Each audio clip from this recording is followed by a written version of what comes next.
Hi there, you're listening to the Estranged Heart podcast, and I'm your host, Kreed Revere. Welcome back to our returning listeners, and if this is your first time here, thank you for selecting this podcast to listen to. As we begin today's episode, I invite you to grab a cup of coffee or tea, settle in, and listen with an open heart. But first, the regular disclaimer. I am not a licensed therapist or counselor. Nothing within this podcast should be considered or taken as therapy. If you are in need of therapeutic support such as counseling, please seek out a therapist near you.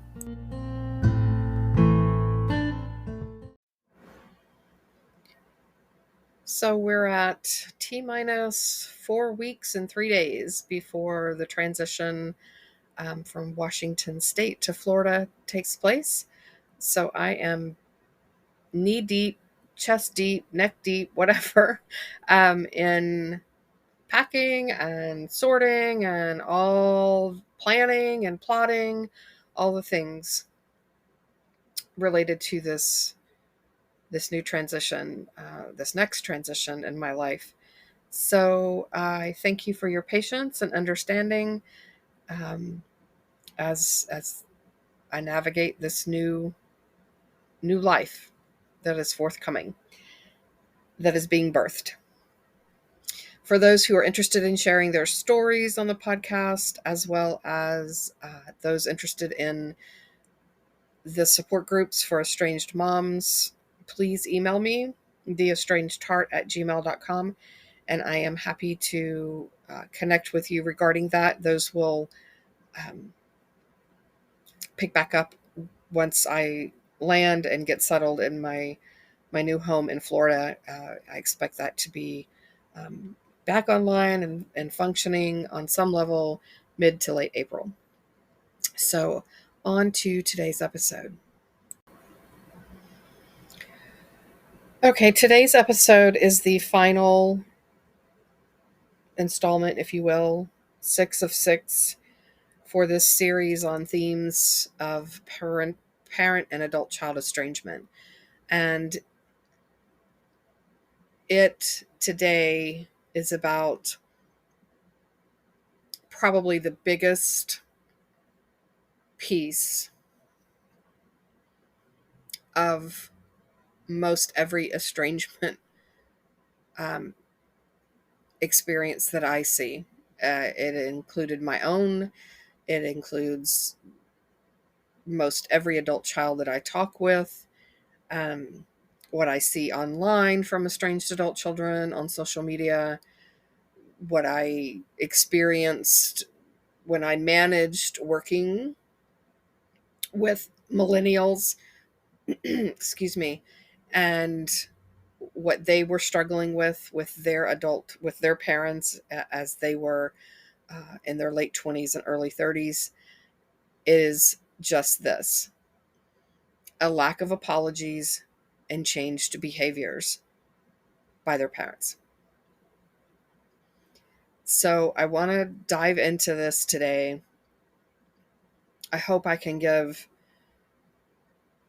it the time and attention needed in a way that can help parents to understand the gravity of this, just how big it is, how important it is, and maybe help them to understand what their stumbling blocks are to achieving this with their adult children. So, as I said, this was one of the things that my kids talked about when we were estranged. Well, didn't talk about. They had been talking about it, but I was not listening. And that's, again, a kind of a common theme in estrangement, is that our children are telling us every time I hear every time I hear a parent say, I don't know, they never told me anything, they never said what was wrong, this came out of the blue, I always think, I don't know about that. Because every adult child that I've talked to, including my own two, including others, again, the millennials that I used to work with and manage, just like across the board, every adult child says, That is false. I talked to them, I told them time after time after time after time after time until I got to the place where I was just exhausted from trying to talk to them about it. So, where's the disconnect? Right? I think a lot of parents are saying they don't know because maybe the children didn't word it in a way that the parents understood. Maybe the parents didn't take them seriously. Maybe the parents thought they were, oh, this, little Billy, this will change and he's just going through a phase, and whatever the case may be. But it is significant. And if you stand as a parent in a place where you refuse to apologize, you refuse to look at your own behaviors, you refuse to peel back the onions to see what's there. I maybe you don't need to change. I doubt that, because we as human beings naturally are supposed to change. We're supposed to grow and evolve. That includes change. And so if we can't, we're not 12-year-olds walking around in our senior years, right? We change, our body changes, our hair changes, our everything changes.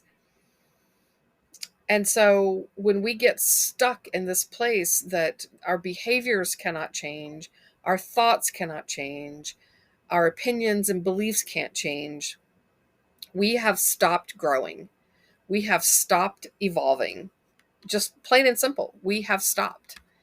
It no longer is happening. Not happening. And I find that pretty sad, because I know where I was at 20 years ago and all of the changing and things that are different in my life today. And I like my life a whole lot better. I have more peace in my life. I feel more powerful in my life. And all of that is a direct result of my willingness to peel back the layers, look at what's driving my behaviors, understanding my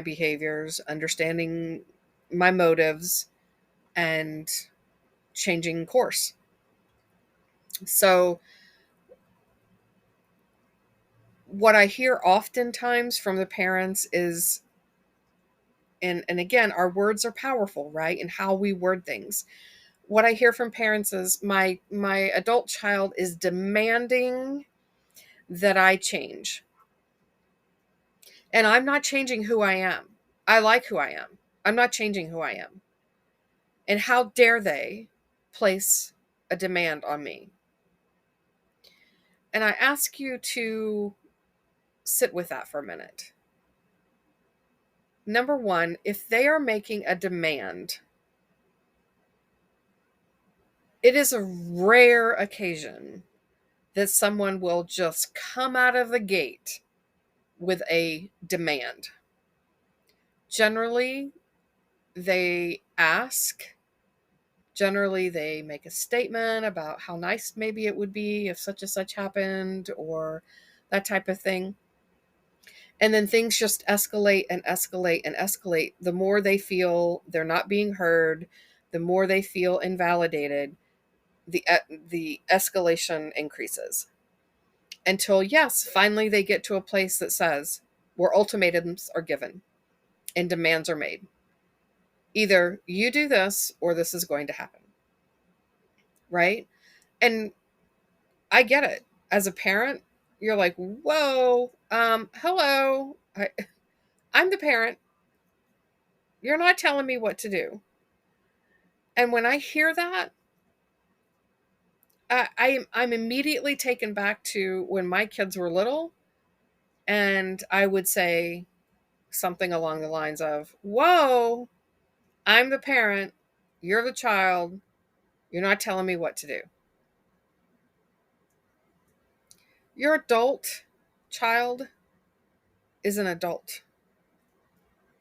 if they are acting, quote unquote, acting like a child, it's probably because they are so frustrated, their nervous system is hijacked, and they're at their wits' end. So again, if we get beneath the behaviors, we get beneath the words and get to the feelings and emotions, what are we talking about? Right? Those are the drivers for the words. Those are the drivers for the behaviors. Whatever they are feeling, whatever their emotions are, those are the drivers. So we have to get beneath that. A lot of kids want us to simply apologize for having screwed up as a parent. I haven't met an adult child yet who says, my parent screwed up so bad that they are just worthless because they are at fault for everything that happened in my childhood. And they're awful people. I've not heard that. What I heard just recently was, I'm fighting with myself because there are some really good parts about her that I really like. But these other parts over here hurt me so badly that I can't see and hold in my line of sight the good parts about her. So we have to humble ourselves as parents.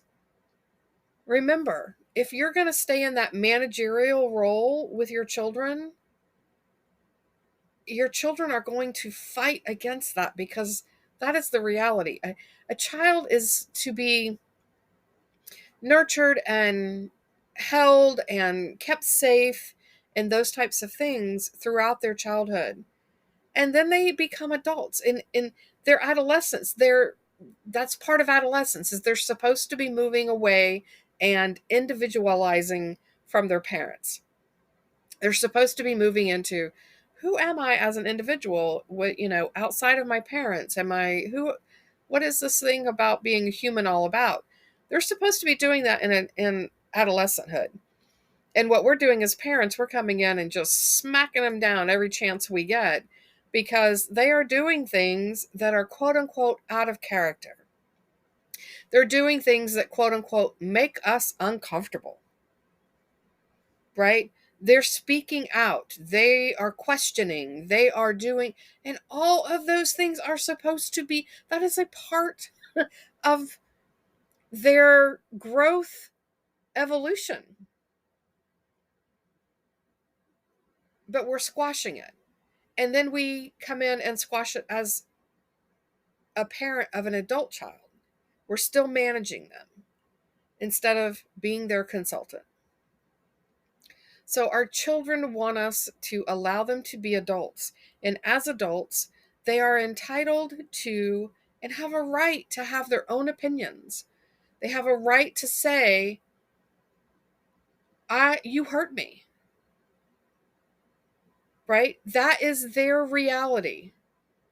And to tell them that you did not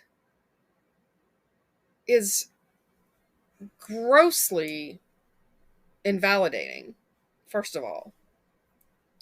And that invalidation is beyond hurtful. It is, I just cannot even begin to express to you how damaging that is for a person's self-esteem and self-worth and all of those things, is that you don't accept me for who I am. So it's grossly invalidating. We have to humble ourselves to say, oh my gosh, I was a human parent, and by default, I screwed up because I'm human, right? So if we can't humble ourselves to be able to apologize, I haven't seen a reconciliation case yet where parents say, nope, I'm right, you're wrong, I'm not apologizing, and you're going to have to get over yourself and then end up reconciled with their kids. I've not seen a case where that's happened yet. So if you're holding out, apologizing to your adult child because you feel some sense of entitlement, or you don't want to show any vulnerability that you may have made mistakes as a parent, man, your chances of reconciling are slim to none. And I would question you. I would ask you to get curious about, why is this such a thing for me? Why do I feel like I am right and they are wrong? Why is this black and white? Why can there not be gray here? Why can there not be a both and? Why can I have been a good parent and a parent who hurt my children? Right? So think on this. Seriously, I really want to encourage you to sit with, why do I refuse to give an apology? And one of the things that I hear often on social media is adult children saying, about their parents, that you as a parent, you don't get to determine how good you parented. And when the first time I heard that, I was like, what? Wait a minute. What? I don't, what? And the more that I sat with that, and the more that I contemplated on that, I was like, you're right. I don't get to say that. It's just like an employer at a company. If the employer's like, I'm the best employer ever that this company's ever, these employees have ever seen. And every employee, or even 2 employees out of 50, are like, oh my gosh, this employer is crazy making. It's beyond ridiculous. They're making my life a living hell. That employer doesn't get to say that they were the best employer, because they have somebody in the ranks down here that's saying, no, you're not. No, you're not. The people that they are managing get to say what kind of a manager they are. Your children get to say what kind of childhood they had because of your parenting abilities. Right? Your intention does not negate the impact that your parenting had on your children.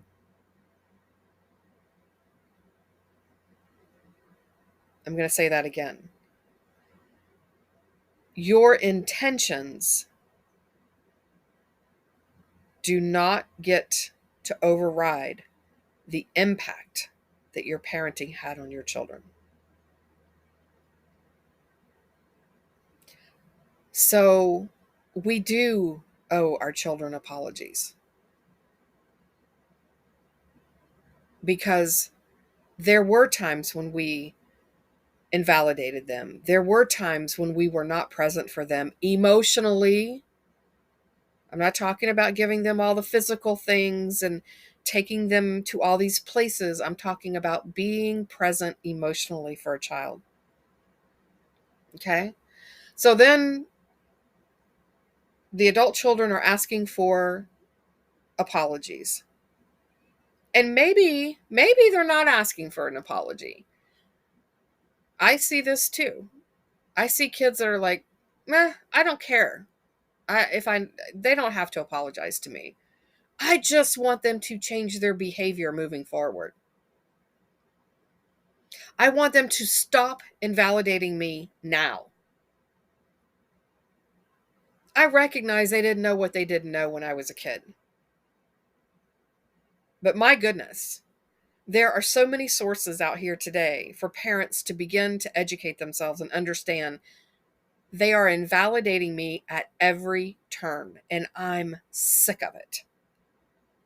I'm sick of questioning my self-worth, my value as a human being, as their child. I'm sick of questioning those things. And I need them to change their behavior. This is what I have done with my daughters. After apologies comes changed behaviors for me. But by and large, the changed behavior is what my children are most appreciative of today. Do I still screw up and make mistakes? Yep, sure do. I've had that happen with my one daughter and grandchild.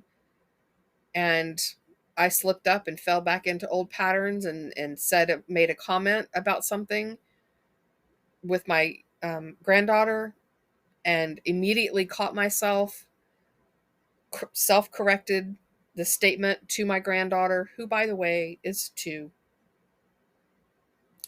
and then looked at my daughter and apologized right there in the moment. And she said to me, "It's okay, Mom. I know that you're trying." That's what our children want. That's what our children need. As a formerly estranged adult child, that's what I needed from my mom.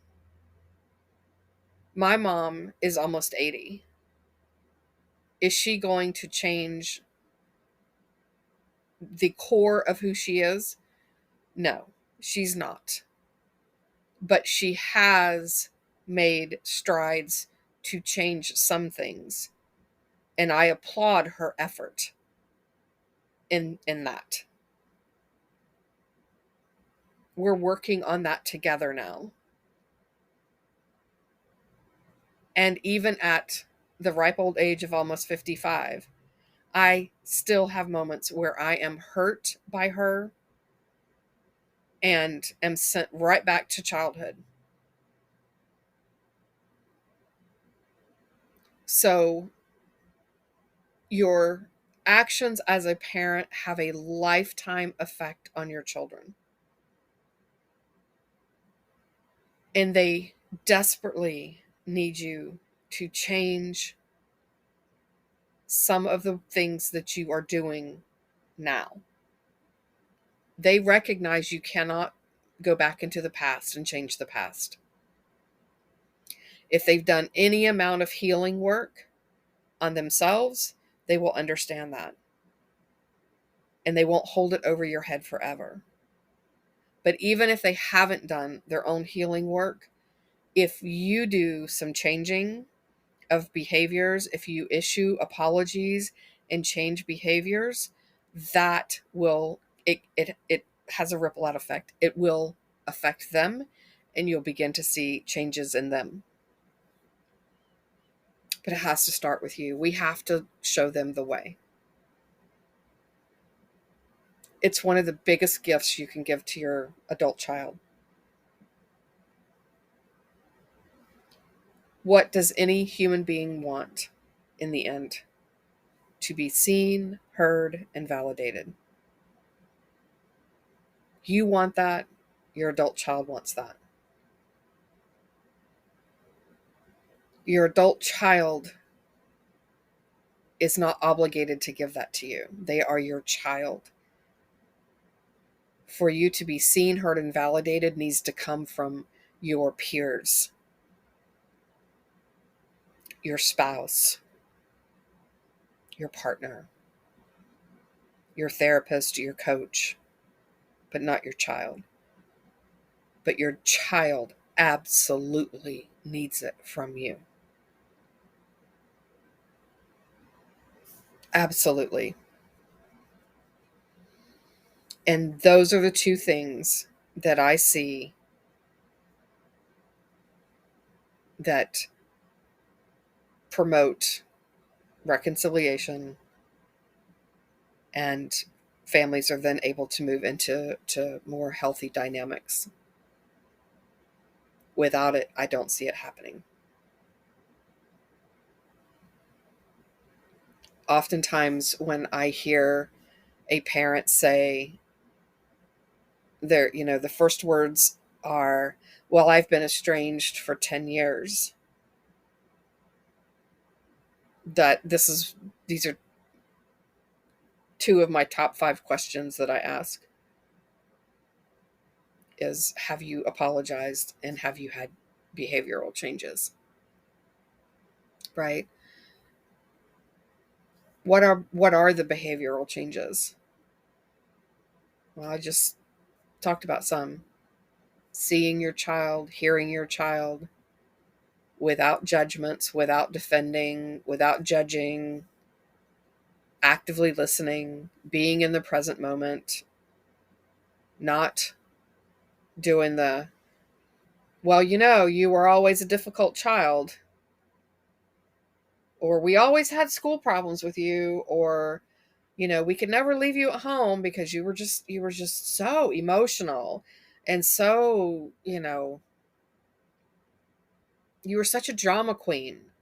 That's not seeing, hearing, and validating a child at all. That's invalidating them, as a matter of fact.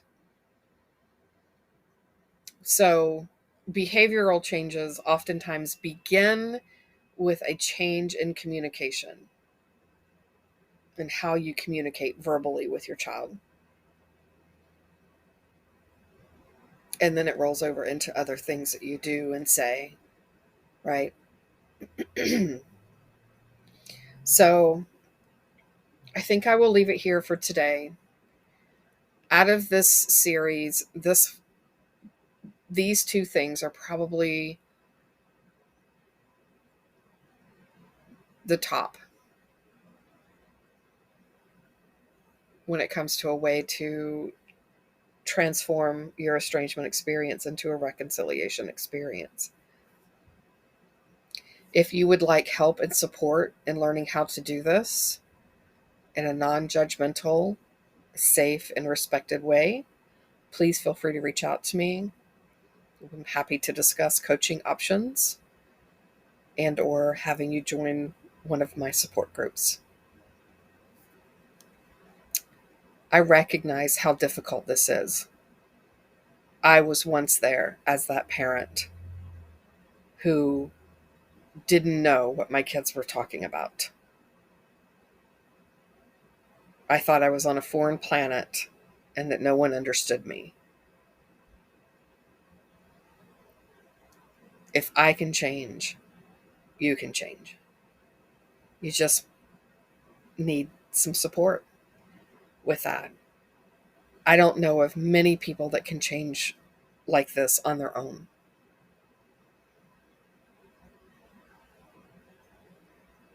So, on that note, I'll leave it here. Until next time.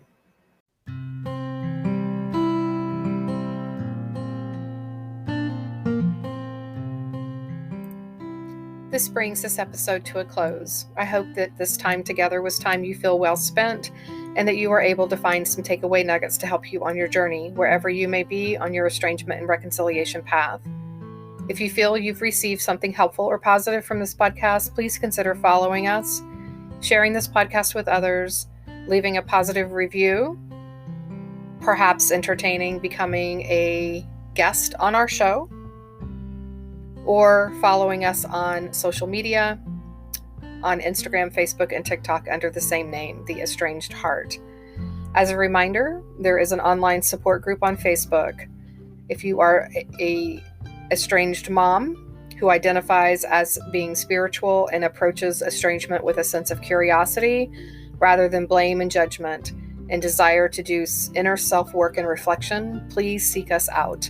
We can be found at facebook.com/estranged mothers support group.